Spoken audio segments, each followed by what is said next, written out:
Little things 4। क्या कभी छोटी छोटी बातों से रिश्ते खत्म होते हैं? क्यों ही बॉम्बे जैसे शहर में ये सीरीज बनी।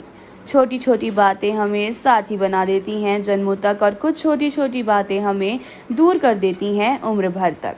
इस सीरीज के पहले 3 पार्ट देखकर आप लोग समझ गए होंगे कि राइटर ने ये सीरीज क्यों लिखी है। राइटर हमें समझाना चाह रहे हैं कि किसी से 2 पल का गुस्सा ना जाने तुमसे क्या क्या करवा देता है, तो किसी से 2 पल अच्छे से बात करने से हम नहीं जानते कि हम कितना अच्छा काम कर रहे हैं। चलिए, ये कहानी तो प्यार करने वालों की है। सबको एक सीख तो ज़रूरी मिलती है कि हंसते रहो और हंसाते रहो, क्योंकि ज़िंदगी में ना जाने तुम एक पल कहाँ और दूसरे पल कहाँ हो सकते हो। ध्रुव जो राइटर है, उन्होंने भी मेहनत से ये सब दर्शाया है और समझा कि प्यार करने वाले से ही नहीं कि सकते कि बल्कि तुम जिस किसी से भी ज़्यादा प्यार करते हो, तुम्हें ज़रूर ये सीख लेना चाहिए कि उनका ज़रा सा हंसना खेलना तुम्हारे लिए कितना माननीय है। एक सवाल जो हम सबके जहन में होगा कि कहानी खाली बॉम्बे जैसी भीड़ भाड़ वाले शहर में क्यों बनाई गई है? क्यों ऐसी जगह चुनी गई जो लोगों को अपने लिए वक़्त मिलता नहीं है? बॉम्बे को सपनों का शहर कहा जाता है, और इसी शहर में ऐसी एक कहानी हमें सिखाई गई कि हमें कैसे छोटी छोटी बातों की अहमियत रखना आना चाहिए। लिटिल थिंग्स की भी 4 पार्ट्स की कहानी बॉम्बे में रिकॉर्ड हुई है। जब ध्रुव को बाहर जाना पड़ता है काम से, और जब ध्रुव और काव्या दोनों को अपने घर जाना पड़ता है, तब हमें एहसास होता है कि कैसे एक जगह आपको बदल देती है। ध्रुव की माँ चाहती है कि ध्रुव वापस रुक जाए और घर उन्हीं के पास रहे, पर ध्रुव बॉम्बे जैसे शहर में अपने सपने सजा चुका है। उसके लिए उसका काम और उसका वहीं रहना बहुत ज़्यादा ज़रूरी हो चुका है। हम देख सकते हैं कि कैसे काव्या दूसरी तरफ अपने बूढ़े माँ बाप के लिए टेंशन लेती है और ध्यान रखती है उनका।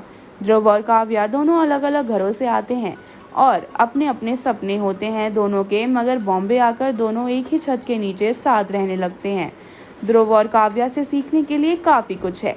ध्रुव और काव्या साथ में कई चीज़ें करते हैं। इससे हम सबको भी सीख लेनी चाहिए कि ज़िंदगी में रोज़ ना रोज़ पल ना पल सब कुछ करके देख लेना चाहिए, क्योंकि ज़िंदगी बार बार चीज़ें कोशिश करने का मौका नहीं देती।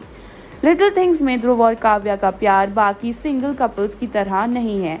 वो दोनों अगर लड़ते हैं तो जानते हैं आखिरकार दोनों को एक पास दूसरे का सपोर्ट बन के रहना है।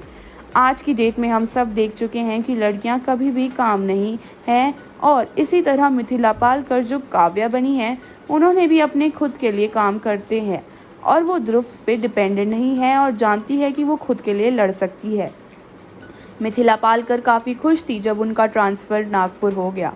कई बार आपका साथी आपका साथ नहीं देता, या उसे लगता है कि वो कुछ नहीं कर पा रहा है अपने लिए और आपकी सफलता उसे अच्छी नहीं लगती।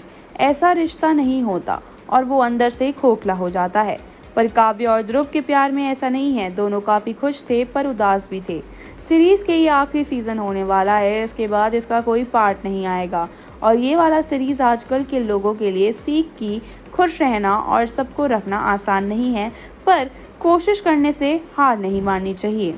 सीरीज़ के माध्यम से हमें ये भी सिखाया जा रहा है कि एक रिश्ते में दूरियां भी बनाना कितना ज़रूरी है। कई बार हमने नहीं एहसास होता, तो इसलिए सीरीज़ में दोनों के हिस्से दिखाए गए हैं, और जब काव्या को बाहर नौकरी मिलती है तो ध्रुव को भी मिल जाती है। कुछ आखिर में लिखना चाहूँगी, लिटिल थिंग्स लगती तो है प्यार की कहानी, मीठी बातों से भरी, पर सीखने को इंसान इस सीरीज़ से बहुत कुछ सीख सकता है। ये कहानी लिखी है ख्याति ने और इसे रिसाइट किया है प्रशा ने। धन्यवाद।